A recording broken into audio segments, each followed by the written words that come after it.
सुप्रभात विद्यार्थियों आप सभी का स्वागत है आपके अपने चैनल यूट्यूब पे।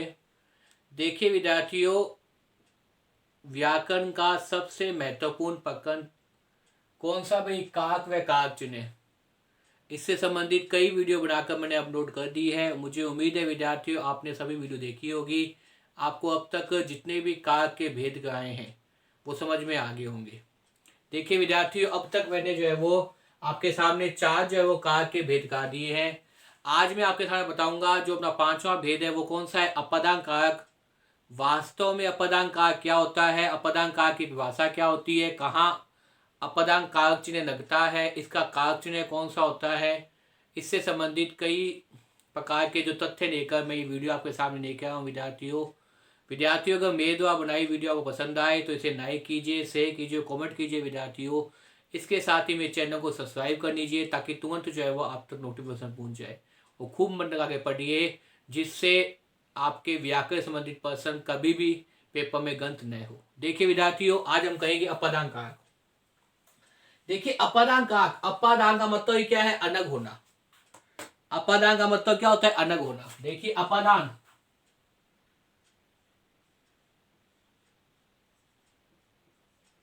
अपदान का अर्थ क्या है भाई विद्यार्थियों?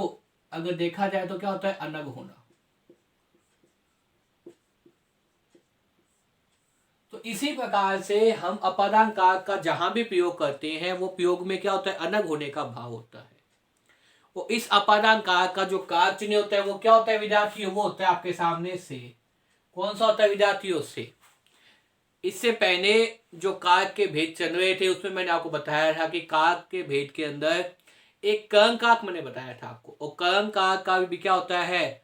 कारक चिन्ह से होता है, लेकिन वहां साधन के द्वारा कोई ना कोई काम किया जाता है। और यहां अपदान कारक के अंदर जो आप ये से देख रहे हैं इसका अर्थ है अनग होने का भाव। जैसे पेन मेरे हाथ से छूट गया, तो पेन या मार्कर मेरे हाथ में भी है नहीं, ये मार्कर है, मैंने इसे छोड़ दिया, मेरे हाथ से छूट गया। अब क्या है? मेरा हाथ खाली है। तो इसका मतलब क्या है? मेरे हाथ में पहले मार्कर था लेकिन अब मार्कर नीचे गिर गया।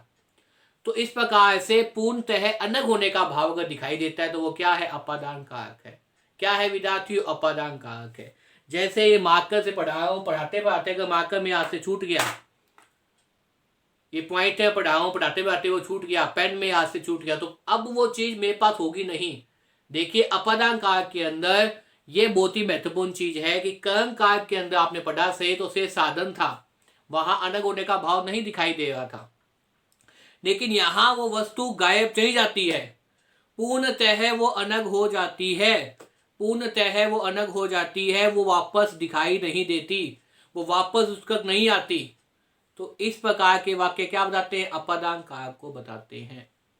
जहां पूर्ण रूप से आप देखें कि कोई ना कोई भाग क्या है? अनग हो चुका है, तो इस प्रकार के भाव देखते हैं तो वहां का आप क्या लगाएंगे? कारक चिन्ह से लगाएंगे, और यहां जो से है वो क्या कहेगा? अनग होने का भाव बताएगा। क्या बताएगा विद्यार्थियों? अनग होने का भाव बताएगा।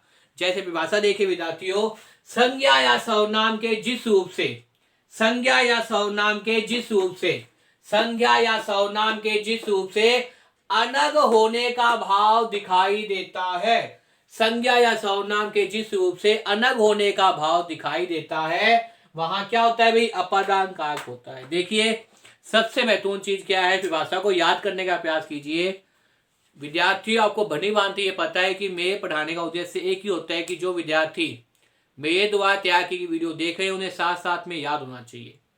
इसके साथ ही विद्यार्थियों आप इन चीजों को एक अजित में नोट भी करते रहिए ताकि आपके प्रॉपर रूप से नोट क्या होते हैं, आपको पेपर के समय इधर उधर नहीं झामना पड़े।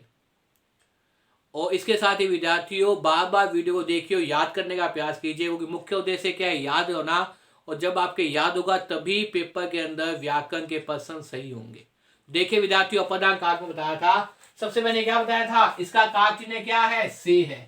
अपदान का अर्थ क्या बताया? अनग होना। अपदान का अर्थ क्या है? अनग होना, अनग होने का भाव। इसका कारक चिन्ह क्या है? से है। लेकिन से हमने पहले ही पढ़ा था, कहां पढ़ा था? कर्म कारक में पढ़ा था। लेकिन यहां से क्या है? अनग होने के भाव में, पूर्णतः अनग होने के भाव में है।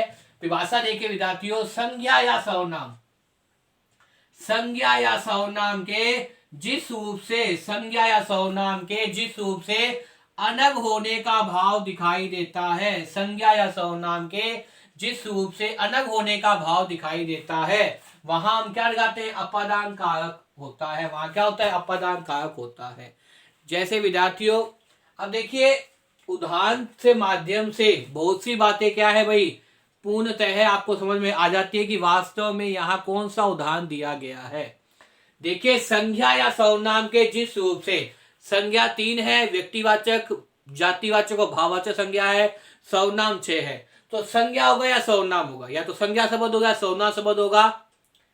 के जिस रूप से, संज्ञा या सर्वनाम के जिस रूप से अलग होने का भाव दिखाई देता है, पूर्णतः अलग होने का भाव आप देख रहे हैं, अलग होने का भाव दिखाई देता है, वहां क्या होता है, वहां अपादान कारक होता है। वहां क्या होता है विद्यार्थी, अपादान कारक होता है। याद रखिए अपादान का शाब्दिक अर्थ क्या होता है, अलग होना होता है।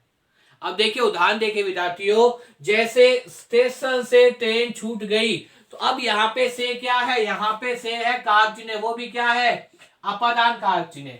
क्योंकि देखिए स्टेशन से ट्रेन छूट गई, मैंने कहा था अब स्टेशन पर ट्रेन नहीं है, मेरे हाथ से मार्कर छूट गया, मेरे हाथ में मार्कर नहीं है।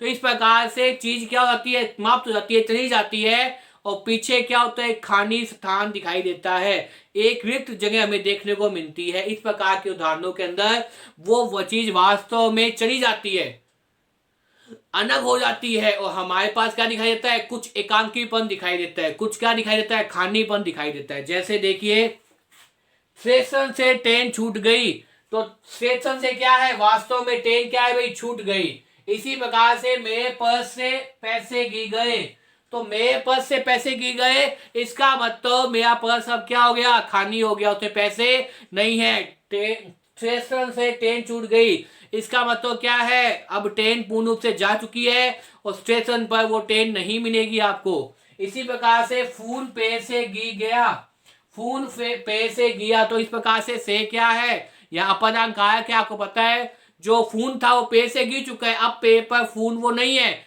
जो वास्तव में क्या है, पूर्ण रूप से अलग हो गया है।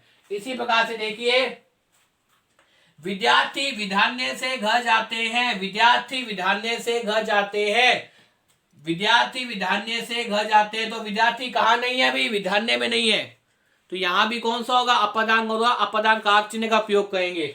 इसी प्रकार से बिन्नी छत से कूद गई, बिन्नी छत पे थी लेकिन अब देखिए छत से कूद गई, बिन्नी छत पे थी लेकिन अब क्या है, छत से कूद गई, इसका मतलब छत पे अब बिन्नी नहीं है। और वो बात मैंने बताया था कि अपादान कारक के अंदर वास्तव में अलग होने का भाव दिखाई देता है, वास्तव में वो चीज अलग हो जाती है, हमारा हाथ खाली हो जाता है, वो स्थानिक हो जाता है। जैसे बिन्नी छत से कूद गई, तो जब कूद गई छत से तो अब छत पे बिन्नी नहीं है, पूर्णतः अलग होने का भाव दिखाई दे रहा है। जैसे ट्रेन स्टेशन से ट्रेन छूट गई, तो अब वो ट्रेन हाथ नहीं आएगी, वो ट्रेन छूट गई, और स्टेशन क्या है, ट्रेन से विमुख हो गया, ट्रेन से अलग हो गया, इसलिए क्या है, यहाँ पे क्या हो जाएगा, अपादान कारक हो जाएगा। इसी प्रकार से विद्यार्थी विधान्य से घर जाते हैं, तो इस प्रकार अभी तक विद्यार्थी कहाँ थे, विधान्य में थे, लेकिन अब विधान्य से कहाँ चले गए, घर चले गए, तो विधान्य में विद्यार्थी नहीं मिलेगा, क्योंकि विद्यार्थी कहाँ चला गया,